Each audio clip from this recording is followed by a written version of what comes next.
Bueno, vamos a retomar la clase, ¿no?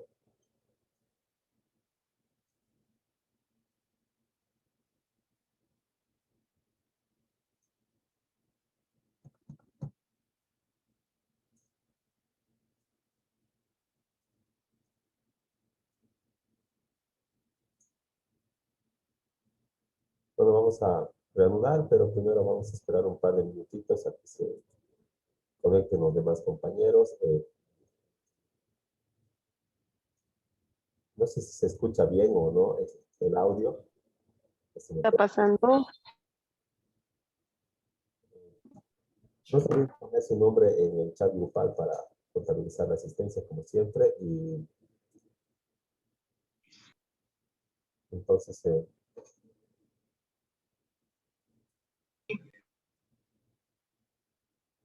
ya un minutito más, seguimos admitiendo a todas las personas aquí. Y estaba hasta mientras revisando también cuándo es el examen, es del viernes, bueno, del siguiente viernes al otro, ¿verdad? Es el último día de los exámenes, así que tenemos tiempo nomás, ¿no? Hasta la siguiente semana. Eh, Quería a ver si es posible de que podamos hacer un banco de preguntas, ¿no? Para, para poder ayudarnos mejor en el examen y para poder estudiar. Sería extraordinario, Doc. Entonces, sería Sería muy bueno bueno. que lo podamos hacer entre todos, así tal vez la siguiente clase el jueves o Así ya estudiamos desde ahora. sí podemos hacerlo el jueves o el viernes y digamos, estaba pensando que podría, cada uno puede hacer unas 2, 3 preguntas de cada tema y me las manda y yo le agrego unas cuantas preguntas más, contando algunas de la prueba piloto y obviamente con las respuestas todos, ¿no? Y el, las que estén mejor planteadas, todas las metemos al banco de preguntas, hacemos no sé, un número de preguntas y luego yo se los comparto el documento también para que, o sea, ya centralizado para que ustedes lo estudien, ¿no? Eso estábamos pensando hacer, ¿no? Entonces, pero tenemos tiempo todavía, tenemos esto más, ¿no? Estábamos revisando esta parte, considerando, ¿no? Cómo la sentencia, si la sentencia judicial es una copia exacta de la ley o si es algo más, ¿no? Entonces, sí, tiene que considerar obviamente los elementos legales, el fundamento del derecho que ha expuesto el demandante, el demandado y todo, pero más que, digamos, un pronunciamiento representativo del Estado, la sentencia es también, y ante todo, como dice aquí, un acto del juez, ¿verdad? Entonces, es una, es una fabricación del hombre, de su voluntad y de su inteligencia, ¿verdad? De aquella persona que está fungiendo eh, como el juzgador en determinado proceso, ¿no? Entonces, indudablemente va a recurrir a aspectos personales, ¿verdad? A su toque personal, al,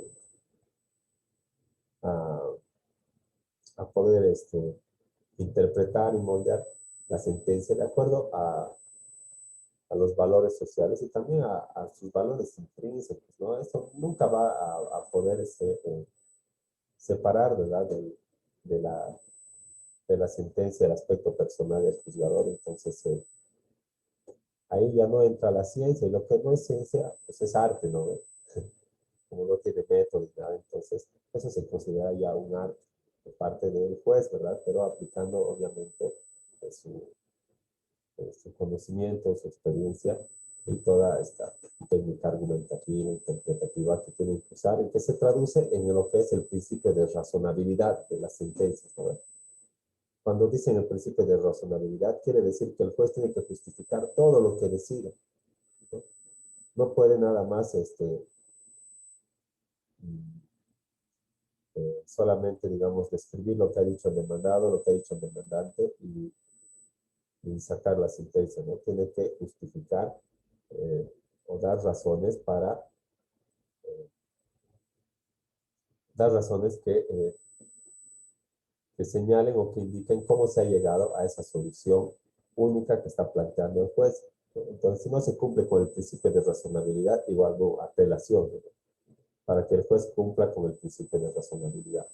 Entonces, la mayoría de las sentencias en primera instancia y de las resoluciones en general de las administraciones no cumplen con el principio de razonabilidad, no se limitan solamente a describir los hechos y el derecho y luego fallar, bueno, y luego fallar, ¿no? A favor de la demanda o del demandado. Entonces, ese es un defecto, ¿no? De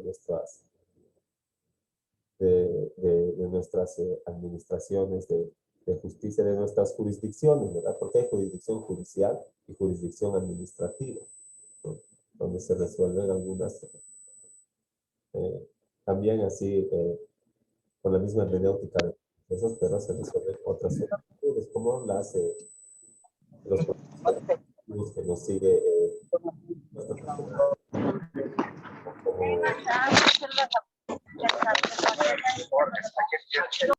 los procesos administrativos con la gobernación, con las cajas, ¿no? De salud, con las instituciones públicas. Entonces, todo debería cumplir este principio de razonabilidad, pero no lo hace, ¿verdad? Y eso ya es un defecto de quien se está pronunciando, del que está a cargo de resolver el litigio o de pronunciarse sobre la solicitud en el caso administrativo. Y también hay recursos administrativos, ¿no? Como en la vía judicial hay apelación, en la vía administrativa hay recurso de casación, que se llama recurso jerárquico y recurso de alzada, ¿no? Seguramente van a ver eso en derecho administrativo. Entonces, la sentencia tiene que ser, como podemos decir, armónica, ¿verdad? Tiene que ser, además, correcta, tiene que llenar los vacíos, tiene que evitar las antinomias, ¿no? Entonces tiene que ser un producto único, un ser, todo, un todo armónico y digamos, lo armónico, lo que tiene simetría, se relaciona desde la antigüedad con lo bello, ¿verdad? Y lo bello es la expresión del arte. Entonces, esta belleza se consigue o se concibe como una propiedad ontológica de los entes, entonces, que se puede percibir con los sentidos, una propiedad que es, ¿no? Y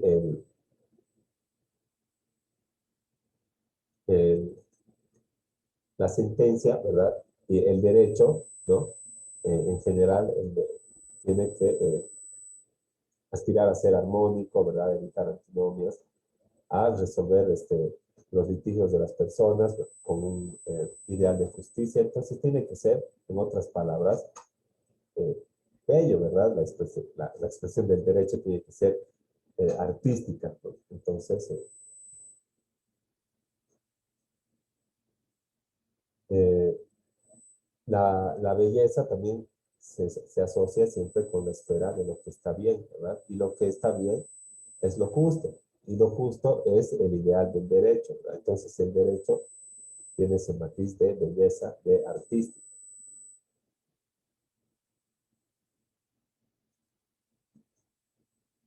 Entonces, en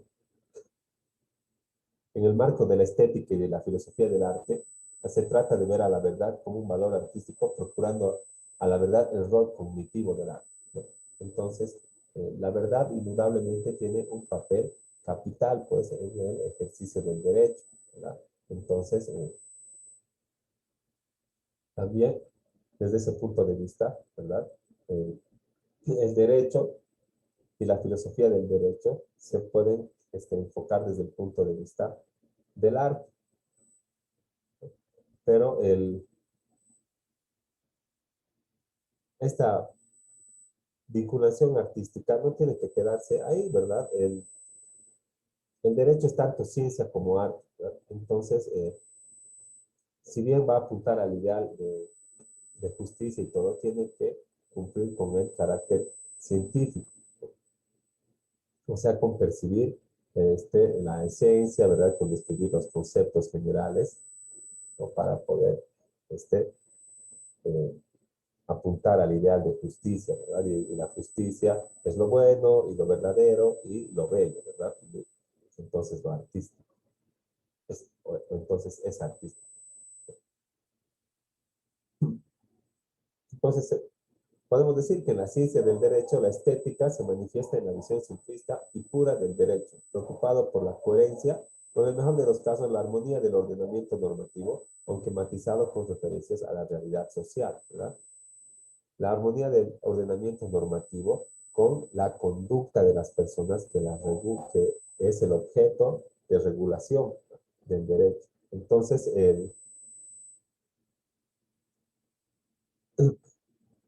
el derecho tiene que ser coherente y tiene que armonizar, ¿verdad? En cada caso determinado y tiene que plantearse una solución única a cada problema, ¿no? Y más allá de que esté o no contemplado en el ordenamiento jurídico. El juez no puede, porque no hay norma, ¿verdad?, que resuelva ese nuevo caso, decir, excusarse de resolver. El juez tiene que resolver los casos, incluso inspirándose en los derechos constitucionales, en los principios, ¿verdad? En la teoría, en la filosofía del derecho, ¿no? Para poder dar solución. E incluso las partes no deberían tener la necesidad de sustentar sus demandas o sus peticiones en derecho, ¿verdad? Porque siempre nos exigen fundamenta el derecho, ¿verdad? ¿Y qué tienes que hacer para fundamentar el derecho? Tienes que buscarte un artículo, una ley, ¿verdad? Por lo menos le tienes que poner el artículo 24 de la Constitución Política del Estado, ¿no? Si no sabes qué vas a poner, el 24 es tu mejor opción, ¿no? Porque en el 24 de la Constitución Política del Estado se establece el derecho a la petición, ¿no? Y si no estás pidiendo, entonces, ¿qué estás haciendo? ¿No? Entonces, y bueno, así nos obligan a buscar fundamental. Aquí dice, ¿verdad? Toda persona tiene derecho a la petición de manera colectiva, oral o escrita y a la obtención de respuesta formal pronta. Para el ejercicio de este derecho no se exigirá más requisito que la identificación, ¿no? Entonces, si vas a elevar una solicitud a alguna autoridad, ¿no? Y no sabes en qué te vas a fundamentar, el 24 te salva, pues es algo como genérico, ¿no? Pero al momento de presentar demandas y procesos, nos exigen una fundamentación de derechos, ¿verdad? Pero hay un principio que se llama iura nobis curia, ¿verdad? Que seguramente van a llevar en derecho romano. Y este principio quiere decir que el juez es conocedor, pues, del derecho, ¿no? Sino, ¿quién más conoce el derecho que el juez? ¿No? Y como el juez es conocedor del derecho, las partes lo único que tienen que hacer es exponer los hechos. Y el juez, como sabe el derecho, va a agarrar los hechos, los va a estudiar y va a dilucidar, ¿verdad? Cómo va a aplicar el derecho y cómo va a resolver, qué regla, qué norma va a aplicar en todo su conocimiento y qué solución va a dar a ese caso concreto que se le ha planteado, ¿no? De acuerdo al principio de iura nobis curia, las partes no deberían tener la necesidad de fundamentar sus peticiones en derecho. En el caso el juez no sabe el 110 del procedimiento civil, no sabe qué dice el 327, no sabe, se supone que sabe, ¿verdad? Entonces, y las partes, bueno, el abogado, por su parte, sí, también se supone que debería saber, pero el abogado no es más que un simple intérprete de o el transcriptor de la voluntad de su cliente, ¿verdad? Él te dice lo que quiere y lo que necesita, ¿verdad? Y tú, medio que lo acomodas, le das carácter legal a la voluntad de tu cliente y lo plasmas en un memorial, en una demanda, ¿verdad? Pero el elemento del fundamento del derecho, no debería ser pues un óbice que te observen y te diga, antes de pronunciarme, fundamenta el derecho en 3 días y si no, se tiene como no presentada la demanda. Caso el juez no conoce. Pero, bueno, ese en cuanto al principio, ¿no? Como les decía, de jura novit curi, ¿no? Que seguramente van a ampliar mucho más el derecho romano. Entonces, todo ordenamiento implica armonía y proporción, ¿no? Dice, y armonía y proporción esenciales en toda obra de arte, tanto estética como dinámica, ¿no? Inherentes al derecho. Entonces, las sentencias tienen que ser proporcionales, tienen que ser armónicas y lo propio, el ordenamiento jurídico, ¿verdad? No tiene que tener lagunas, tiene que ser completo, correcto, no tiene que plantear ninguna antinomia, o por lo menos a eso se aspira, ¿no? Ahora,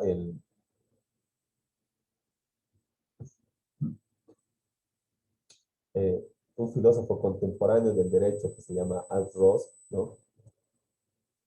Interpreta la vigencia del derecho en función a la eficacia social del mismo, ¿no? Entonces, quiere decir que el derecho, más allá de que tenga contenido moral o no tenga contenido moral, por eso es un representante del realismo jurídico, ¿verdad? Es un defensor del positivismo, ¿no? Entonces, dice que lo único que es necesario para que el derecho sea vigente, ¿verdad? Eh, no tiene nada que ver con la moral ni con lo artístico, sino que solamente sea eficaz, ¿verdad? ¿Y qué quiere decir eficaz? Que dé solución a la situación planteada ante el juzgador, ¿no? Entonces, Ross, ¿no? Dice que la ciencia jurídica consta de aserciones. Estas aserciones quiere decir afirmaciones, aseveraciones, ¿verdad? Acerca de las normas jurídicas. Entonces, del tipo F es una ley vigente, ¿no? Entonces,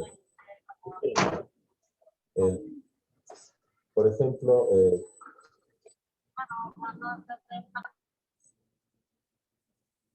el Código Civil está vigente, ¿verdad? En el artículo 1432 señala, eh, bueno, se acomoda, ¿verdad? Eh, señala que el anticresista va a cobrar primero, ¿no? Por lo tanto, como yo soy anticresista, hágame pagar primero, ¿verdad? Porque es una ley vigente, ¿verdad?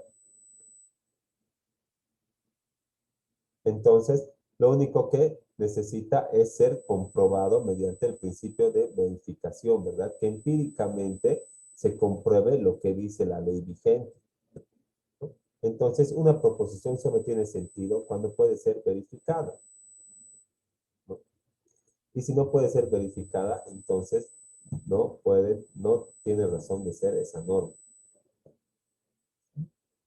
Pero hay normas que medio que no se verifican, pues, ¿verdad? Por ejemplo, existen normas generales, ¿no? Como, a ver, la norma de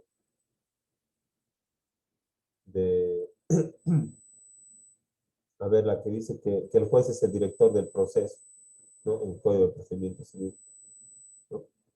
O que establece el principio que establece los principios, ¿verdad? Para el manejo del procedimiento, ¿no? Entonces, a veces no se puede verificar empíricamente, ¿verdad? Pero cuando una ley se verifica empíricamente, tiene un aval, ¿verdad? Tiene un respaldo. ¿Y cuál es su respaldo? Es la decisión del juez, ¿verdad? Cuando se pone en controversia una situación ante el juez y el juez se pronuncia avalando la pretensión ya sea del demandante o amparándole al demandado en su contestación, ¿verdad? Y lo que va a hacer esta sentencia va a ser avalar eh, empíricamente, ¿no? Estas proposiciones en las que se ha fundamentado, ya sea el demandante o el demandado, ¿no? Entonces, podemos decir que el comportamiento de los tribunales así visto, ¿verdad?, es la prueba de que las aseveraciones del derecho son ciertas o falsas, ¿verdad? O que, en otras palabras, están vigentes.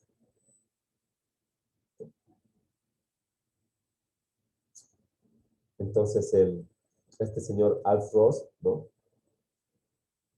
es un neto defensor del realismo, ¿verdad? De la verificación empírica para que las normas sean consideradas como válidas, ¿no? Y esta verificación se da a través de ¿qué? De las decisiones de los jueces que se van a pronunciar en derecho sobre los casos que les van a ser presentados, ¿no?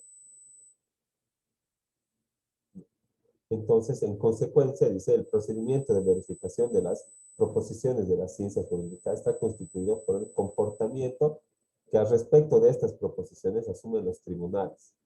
Entonces, está en función de su aplicabilidad en la práctica de los tribunales. Si no es aplicable en la práctica de los tribunales, entonces no es verificable empíricamente, ¿verdad? Y si no es verificable empíricamente,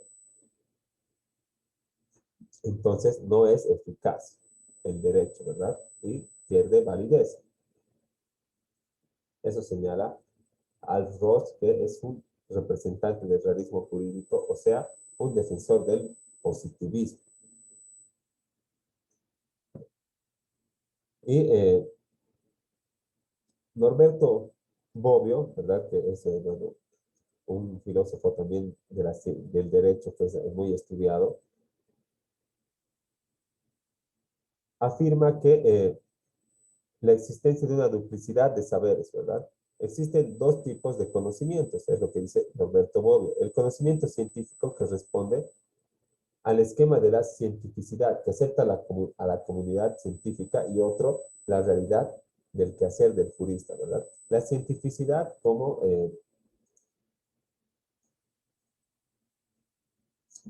que el concepto del derecho, los institutos, los principios, ¿verdad? Pero aceptando que el concepto de la ciencia no es ningún dogma, ¿verdad? No puede ser el mismo concepto de ciencia para las diferentes esferas del saber. Entonces, el derecho tiene su propio concepto, ¿verdad?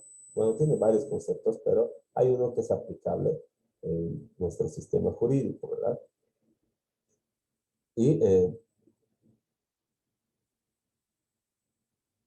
se tiene que tratar de conocimientos, ¿verdad?, que son logrados mediante un método racional. Entonces, ese es el carácter científico del derecho, ¿verdad? ¿No? Son conocimientos generales adquiridos, ¿verdad? Pero no del derecho vigente, ¿verdad? Sino del derecho en general, del derecho como, como ciencia del derecho, como teoría, como doctrina, no como derecho de familia, ¿verdad? No como el derecho positivo, ¿no? Entonces, ese es el conocimiento o el saber científico que responde al esquema de la cientificidad, ¿no? Y el otro es el saber que emana de la realidad del quehacer del jurista, entonces el conocimiento empírico.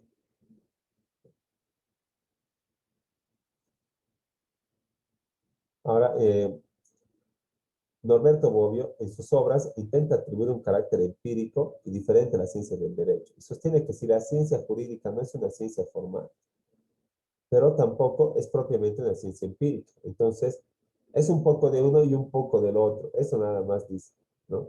Porque no es una ciencia formal como la lógica y como la matemática, porque no todos los casos que pueda presentar la realidad van a estar contemplados en las normas, ¿verdad? Con soluciones predeterminadas o lógicas, ¿no? No siempre se puede aplicar la lógica jurídica, ¿verdad? Como en el caso del asesinato, por ejemplo, ¿no? La ley dice, la ley A dice que si el que mata va a la cárcel, ¿no ve? Esa es una consecuencia, ¿no? Entonces, si Pedro ha matado, se le va a aplicar la ley entonces, ¿qué va a hacer? Va a ir a la cárcel, ¿no ve? Lógica jurídica, ¿no? nada difícil, ¿no? Pero no siempre es así, ¿verdad? Hay muchos casos que no se aplican a eso. Entonces, eh,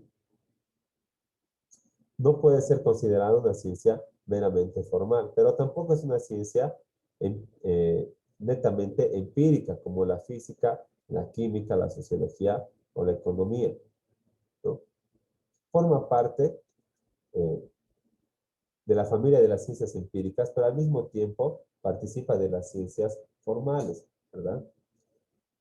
Forma parte de las ciencias empíricas porque son estos fenómenos empíricos los que van a dar orígenes a las normas, ¿verdad? Y las normas que van a hacer van a regular la conducta de la sociedad, ¿no?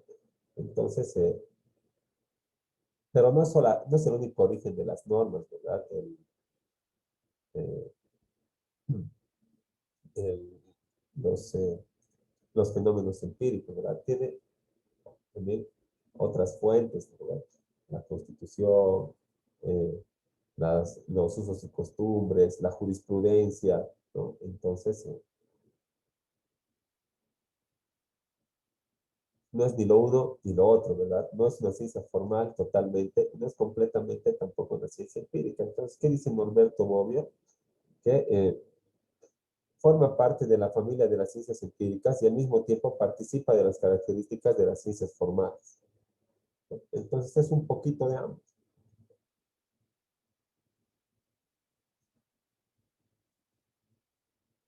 Ahora, el motivo por el cual Bobbio propone la inclusión de la denominada ciencia del derecho en las ciencias empíricas, dice que es por su creencia de que cuando se estudian las proposiciones normativas y por tanto las entidades lingüísticas, porque las normas están solamente plasmadas en lenguaje, ¿no?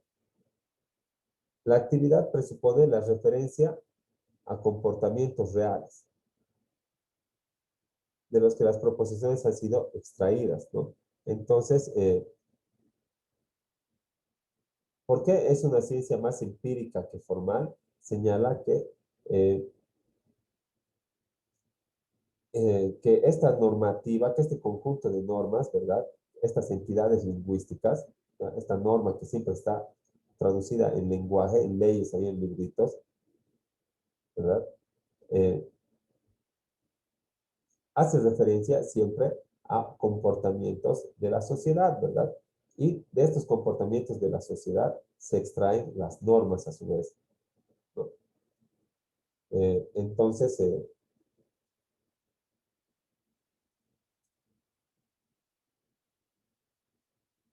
Norberto Bobbio, ¿no? Señala que es más empírico que formal, ¿verdad? Por esta implicación que tiene con eh, con los, eh, con los comportamientos, con las referencias sociales de las que se extraen algunas normas. Y eso nos lleva al carácter de la cientificidad del derecho, que lo habíamos visto hace un ratito cuando lo nombrábamos. Y entonces la cientificidad es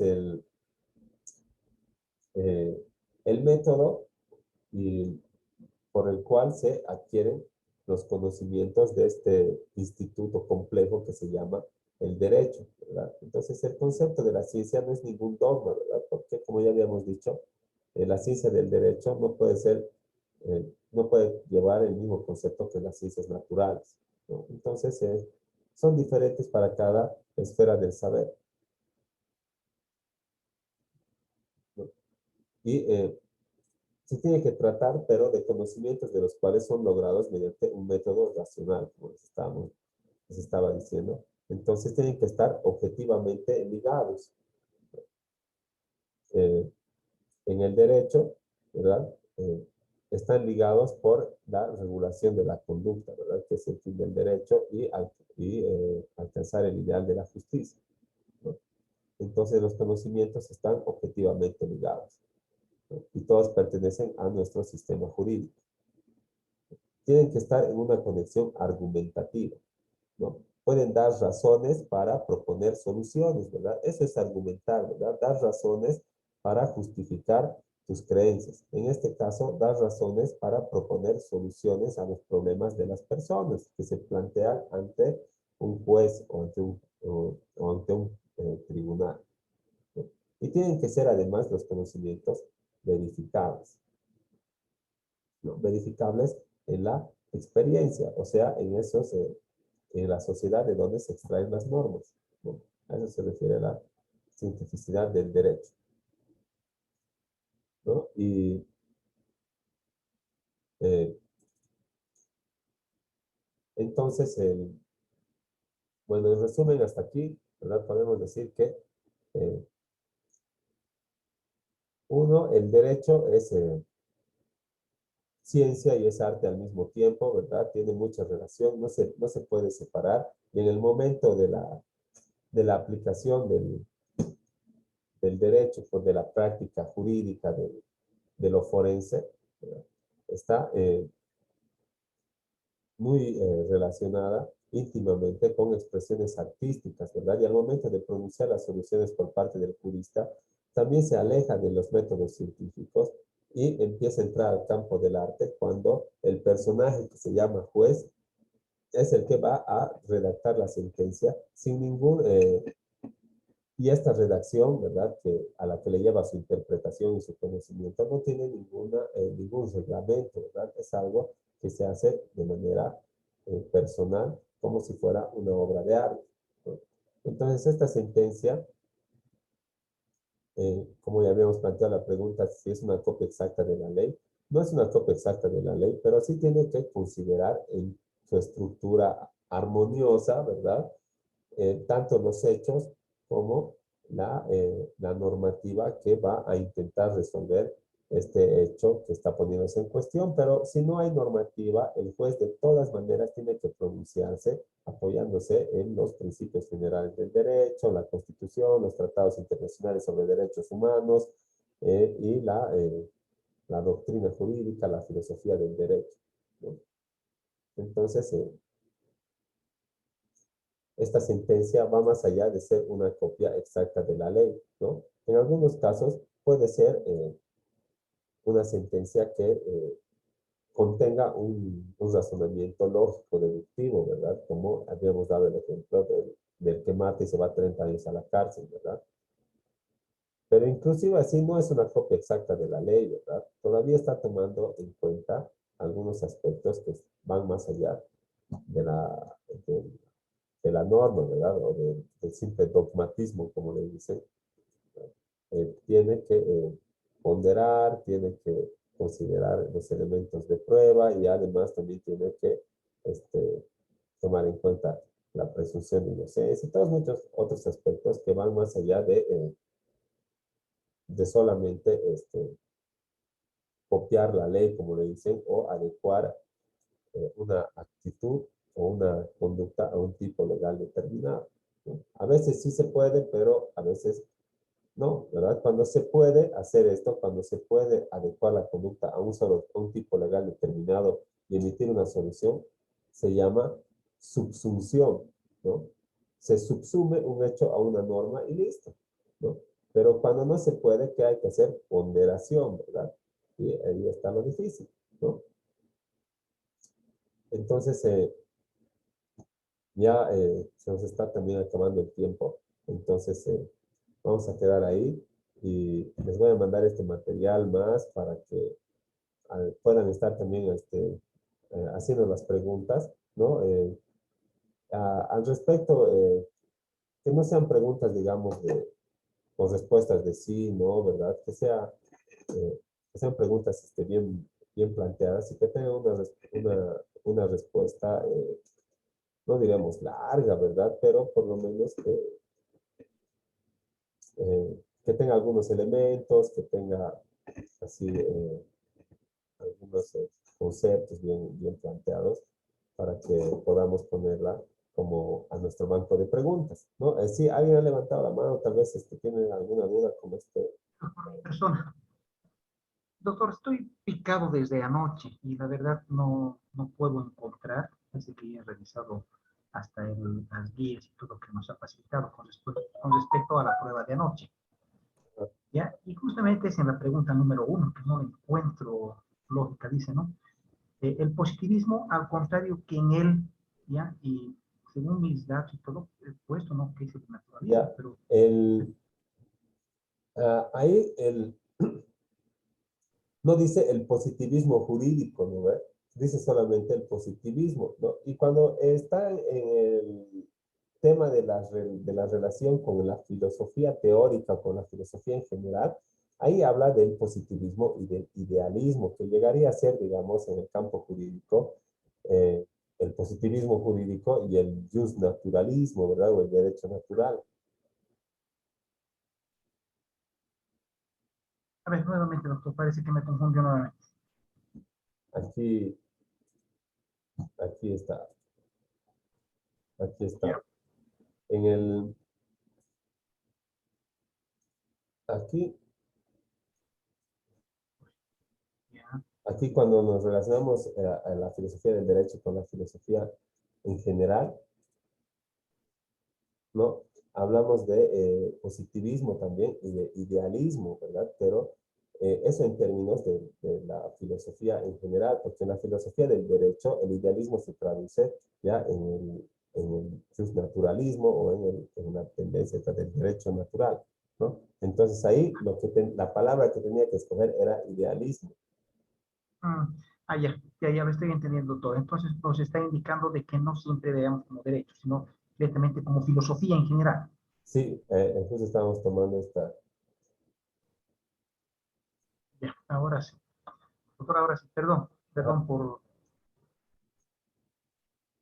acá está, ¿no? Bajo un cierto aspecto pertenece también a este orden las ideas, ¿no? Entonces, aquí estaba. Entonces, esa era la respuesta. Seguramente tenía la palabra el idealismo, ¿no ve? Ahí para Creo que sí. escoger. Sí, ¿no? Entonces, pero, y también si hay algunas dudas así con el planteamiento de las preguntas, va a ser bueno que, que lo digan en la siguiente clase y así también coordinamos en cómo se van a plantear las preguntas, ¿verdad? Y como ustedes van a hacer también el banco de preguntas, entonces, yo creo que vamos a tener todo bien, bien claro, ¿no? No va a estar así tan, tal vez ha estado un poco mal planteada la pregunta o algo así, o muy ambiguo, ¿no? Entonces, Eh, vamos a Conocen también metodología de... a arreglar eso, pues, ¿no? Ahora sí ya lo entendí todo. Ya lo entendí bastante bien ahora. Ya muchas gracias por la duda, ¿no? Por sacarme de esa duda. Ajá, entonces, quedamos aquí y nos vemos la siguiente clase para que realicemos el banco de preguntas, más que nada, acabemos con eso que nos falta un poquito del tema y así todo listo para nuestro examen, ¿no? Doc, buenas noches, muchas gracias. Hasta luego, buenas noches. Buen fin de semana.